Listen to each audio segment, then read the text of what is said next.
Work-life balance, problems and solutions. You looking to find solutions? Right on. We're gonna hit those. When we can live life on our terms, on a holistic level, taking into account not just our business lives, but also our health, all of our relationships, from friends, family, partners, the world changes. All right, so when we start talking about work-life balance, it's a challenge these days. And some of the primary reasons for that is that most of us are living in a spirit of reaction. How is it we can transition from a reactive mode to a proactive mode?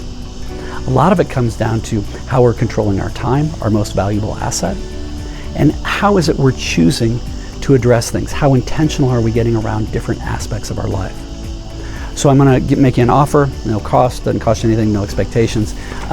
Feel free to go to our site at lifeon-yourterms.com, and when you go there, you're gonna be able to go about halfway down the main page, and there's a tool in there called the balance wheel. It takes about 6-7 minutes. It's gonna ask for information, but doesn't cost you anything.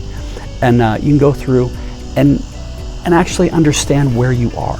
Where are you starting from today? This is where we actually assess and stabilize where you are. This is the key point. Because for a lot of us, we're just sort of in this reaction mode and we don't know how to stop and get out of it.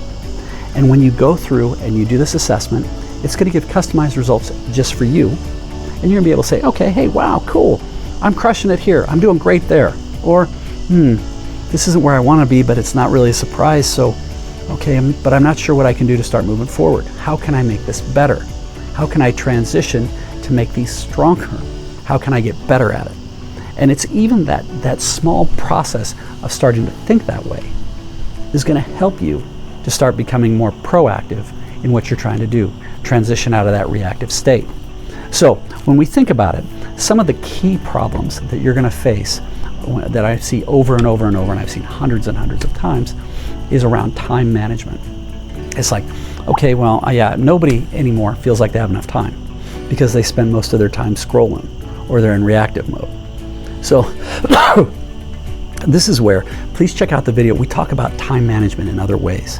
There's different ways to look at how you manage and control that time. But if you can start to go from that reactive to proactive, it's gonna get stronger and stronger for you. So another area that I see over and over and over and over, and one of the cornerstone pieces, is how are you sleeping? People are like, dude, I look at this for time management. What are you talking about sleeping for? Well, I work with CEOs, some of them publicly traded companies.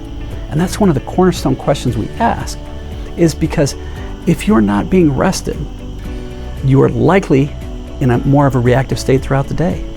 You're not being the best you can be. So to start with, how can you start putting some proactive intention around your sleep? How can you leave your phone in the other room instead of having it next to the nightstand? How can you set the intention when you go to sleep early? Try and go to bed a little bit earlier. Set positive intentions of gratitude when you go to sleep. When you wake up, same positive intentions of gratitude. Maybe even go for a walk before you start looking at your phone. And just have time and quiet time to think. Now I know this may sound very small and very simple, but if you can do that, and you start to make your health a little bit stronger, and you start to make your mental health a little bit stronger, and you're like, when your walk's like, you know, these are the primary things I should be focusing on. I'm gonna give this a shot. I'm gonna go after that. This is the direction I'm gonna go. It's gonna start to help you to start managing your time better throughout the day.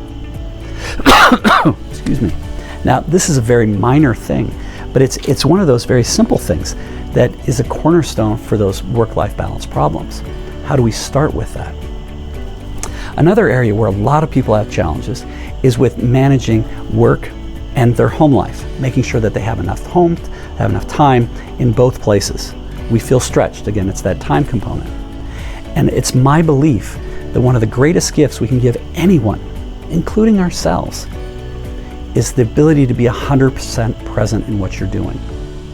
So what I mean by this is that when you are present, you will get more out of the interactions and the time you're focused on. A lot of people say, no, I'm good at multitasking, and I'm gonna have to call bullshit on that.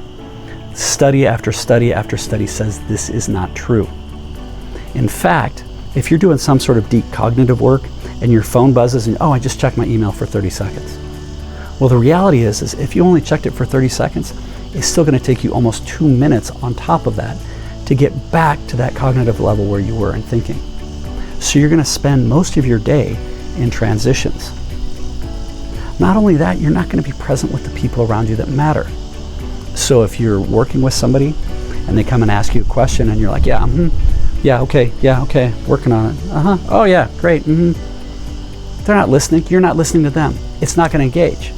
Countless owners get pissed off because they're like, dude, I told my employees 10 times, but they never listened to me. Well, it's because they aren't being present.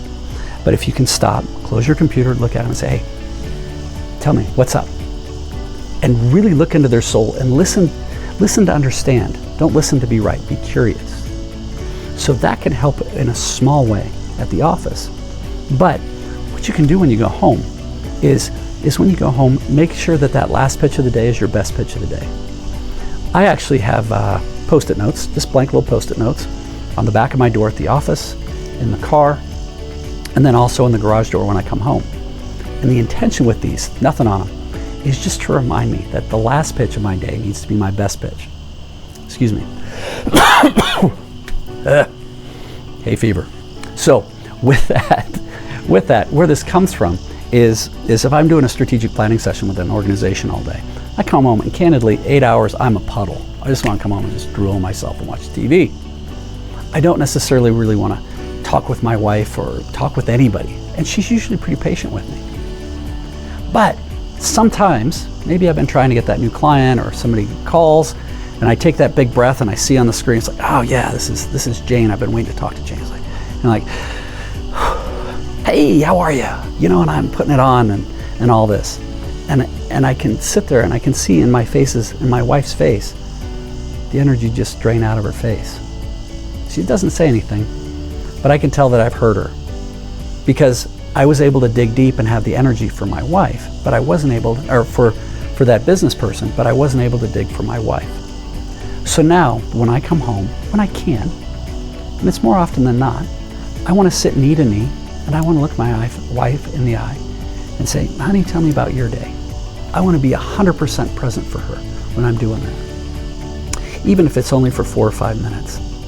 If I can do that and she hears me, the connection we have and what we're able to achieve goes up exponentially. So we have less time together, but we have a better connection. And it's through these types of interactions that you're going to have better work-life balance.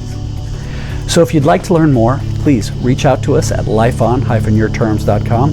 Helicopter coming, so I'm going to get that done quick. We'd love to hear from you. Please subscribe to the channel, leave any messages. Keep smiling.